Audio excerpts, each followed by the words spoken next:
name is Jalen Graham, and I just played Romance Etude number 18. So some occasional things to look for in this piece. First of all, I would recommend that vibrato is a very important quality in this entire piece. So making sure that you really get that wide, beautiful vibrato sound, especially towards the beginning. So, for example,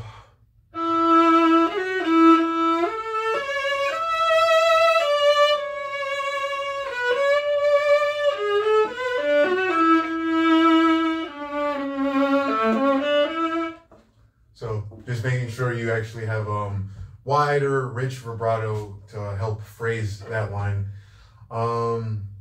Going forward, I would say that another spot to look out for is making sure that the slide between the E to the open D, this is 1, 2, 3, 4, 5, 6, 7, measure 9. So making sure this shift is very clean and beautiful. So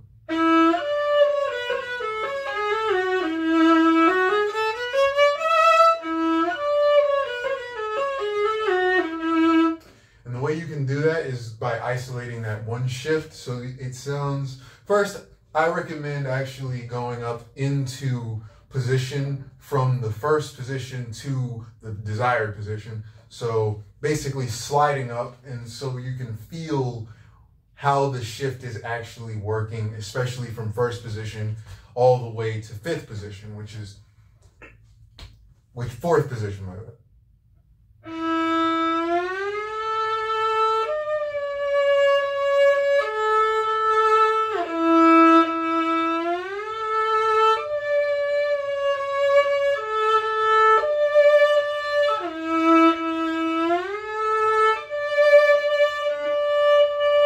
Once you get to fourth position and you understand where that D is, then all you have to do is release a little bit of pressure just so you can achieve that harmonic sound. So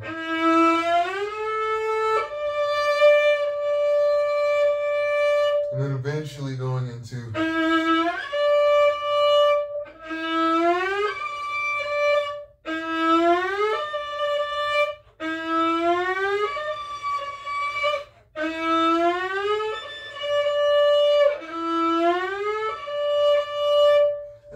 take the slide out and kind of lift your finger gently just so that you can get that ghost shift. And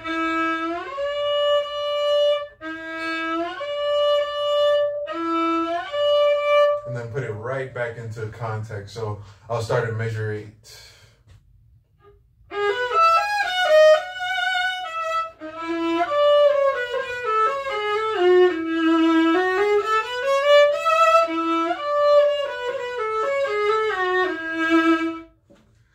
Then going a little bit further, this is I'll start at measure 13, but in measure 14, those trills, I personally have a weak spot for trills. So what I do is I actually play the line without any of the embellishments. So what we have is, so what I'll do instead is,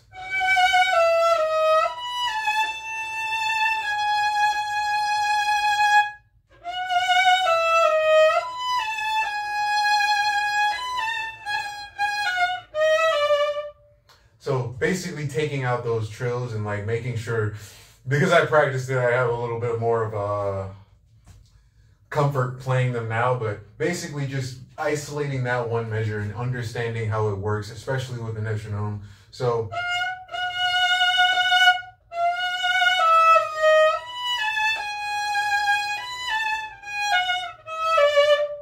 and then eventually adding the trills. So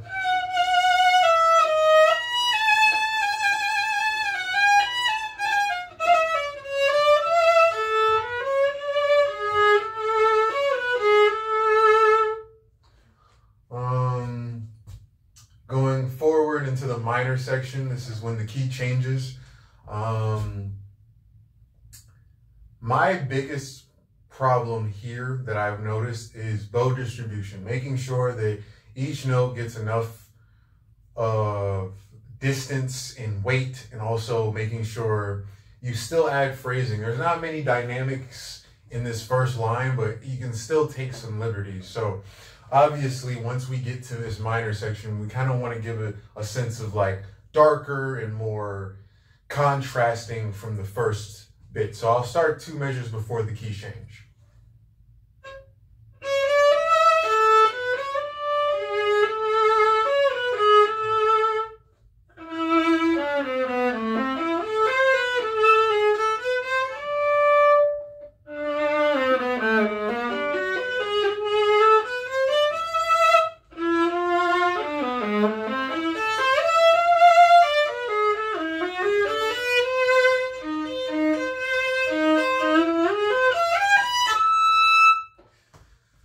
Now, at that measure that I just stopped at, this is something that you really want to practice slowly. So what I have in terms of fingering is 2 shifting up to 1 in 3rd position, then 3, 2, shift up to 1. This should be 6th position, and then 1, 3, all the way to 4, and you can play that open harmonic on that E, sorry. So what I'll do is first I'll practice the shifts to make sure that they're clean and making sure that it doesn't mess up the phrase. So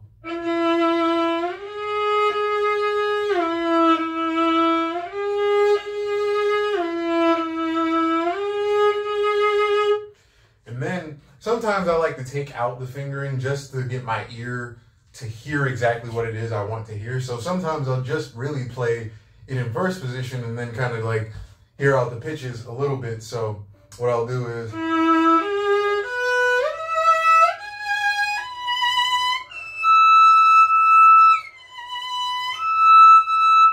then now that my ear kind of has an idea of what I want to hear, let's apply the fingering so that we can actually fit it, what we hear in our ears, with what we need to play in our left hand.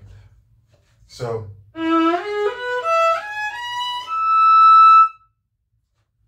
also, after that, we can see that there is a crescendo written on this same measure. So making sure we also pay attention to bow distribution. And since it's detached, this is a little bit easier because you can start with a very short, very concise and consolidated bow, and then slightly increase just how much bow you want to use, especially towards the harmonic. And once you get to the harmonic, kind of enjoy it for a while because you have it for 3 beats. So, for example,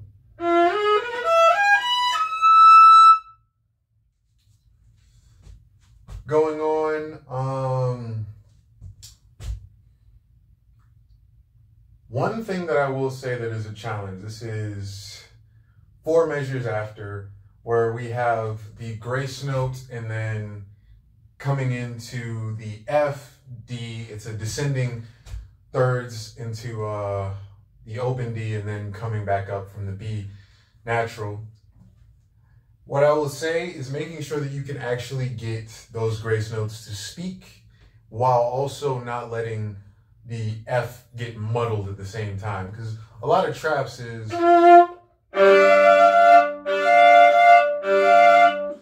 really making sure that you can really hear the lower notes and the top note, especially when you're getting that descent. And you don't want to put too much weight into it because once you do that, you'll get too much of a crunchy sound. So kind of like leaning into the string and then rolling.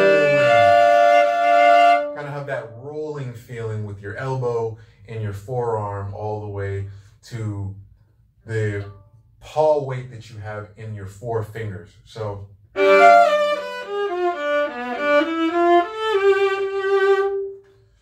then one thing I will also say is making sure that you don't spin the whole bow. So it can be very frantic, especially coming from the measure before.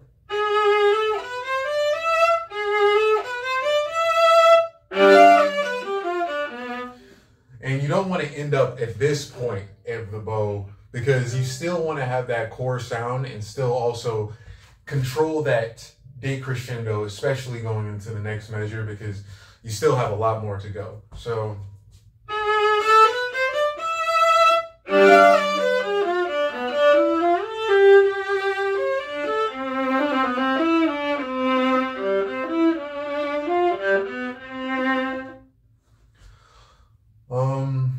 Going in 4 measures after that, we have the continuing G, alternating G, C, occasional B scale. So this is basically a, sorry, give me a moment.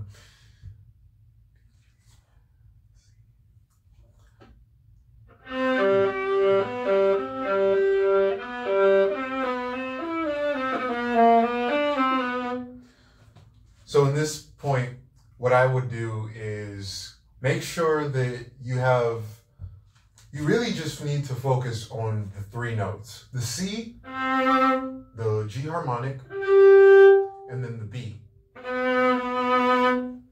So understanding how that works, especially playing on the same string, I would suggest just playing.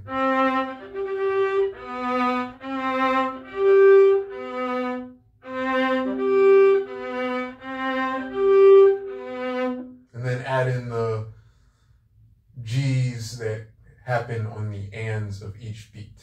So.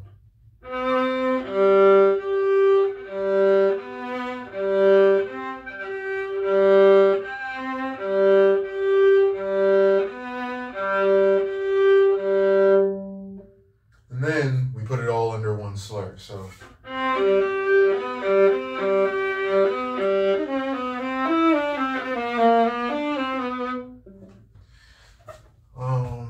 Going forward, when we get back to the recapitulation, which is the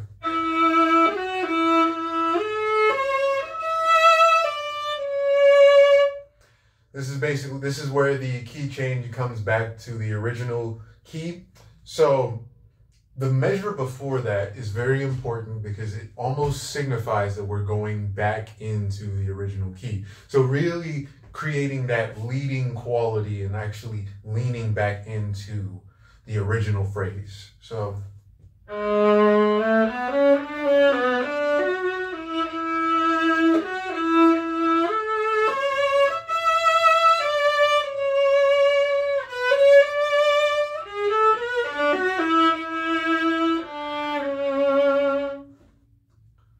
right, going forward, this is the 4th line from the bottom. This is where things get a little bit more interesting. We're actually leading to the end. And I encourage slow practice from the last 4 lines because it's pretty much a lot of staying in a high position and trying to make sure you also have a good pitch center in mind so that you can actually play these high notes in tune, because once you're in the stratosphere, it can get a little bit scary. So starting from the first measure of the 4th line from the bottom.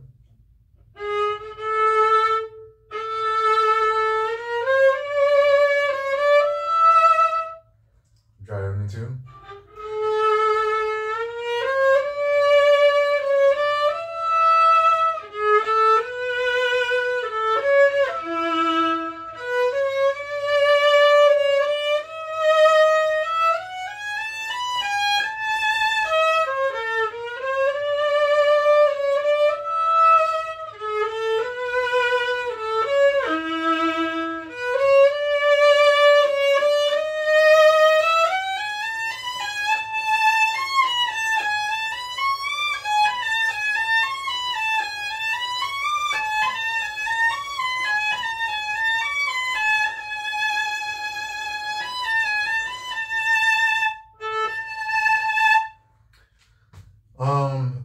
So once you practice it a little bit more and actually have a good idea of what position you need to be in, especially in these shifts, because once you have a good idea of where you need to shift, everything is pretty much where it needs to be. The one thing I would say remain conscious of is where you need to shift and how the rest of your fingers fit within those shifts. And once you do that, you'll have a better idea of how to best play the line with comfort and E's. And after that, it requires a little bit more repetition and understanding how it feels so that this line becomes more comfortable. And then for the last line where you have the harmonic section, I would really take this slow and really understand where the shift is, just like we did in the beginning where we had the E and the D shift. So here we do the same thing. I mean, we have to isolate the shift on that very first measure with the A. So playing it.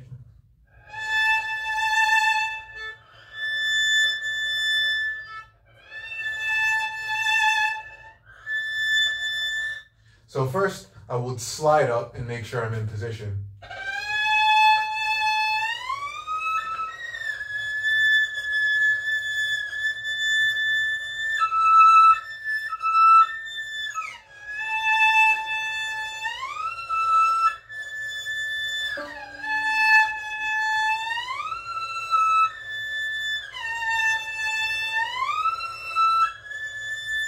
Then we take out that slide and try to get a ghost shift.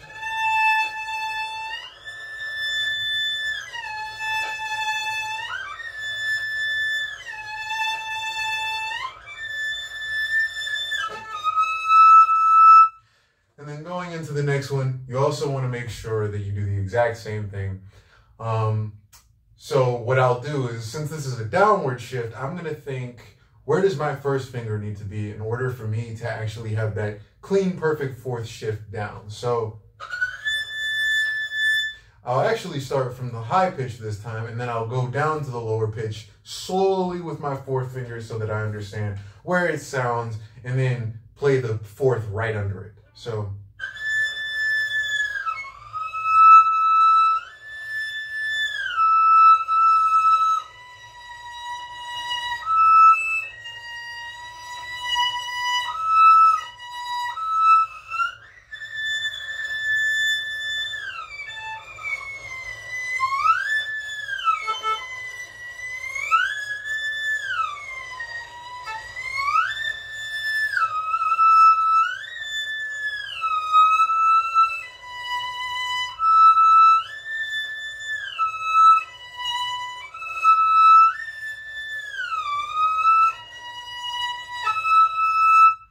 And now, since I have a good idea of where it is, I'm going to stop sliding down with my fourth finger and slide down with my first finger just so I have a good idea of where my hand fits.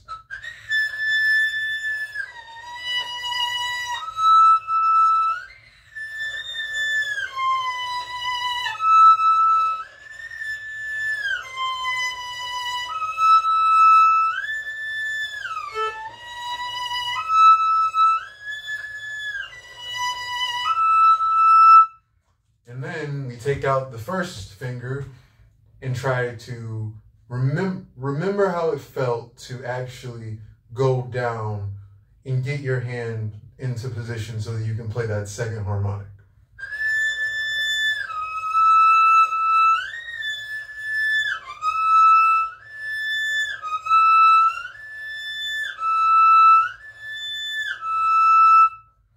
And now, from there, I wanted to make sure that I can do it in context. So.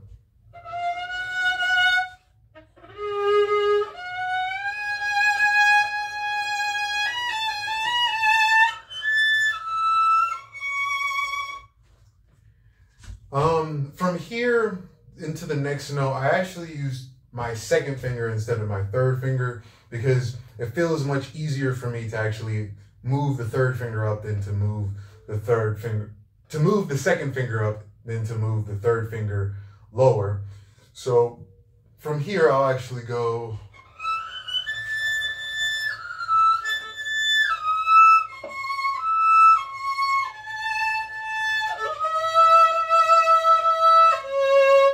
And from here, I actually like to do one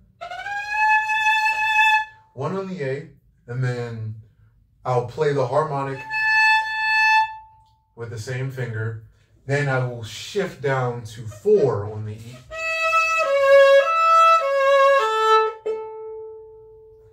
And from there, after I play the open string A, I will pluck the open string A again with my left hand for a left hand pizz, giving my right hand time to actually play the rest of the pizzicato. So.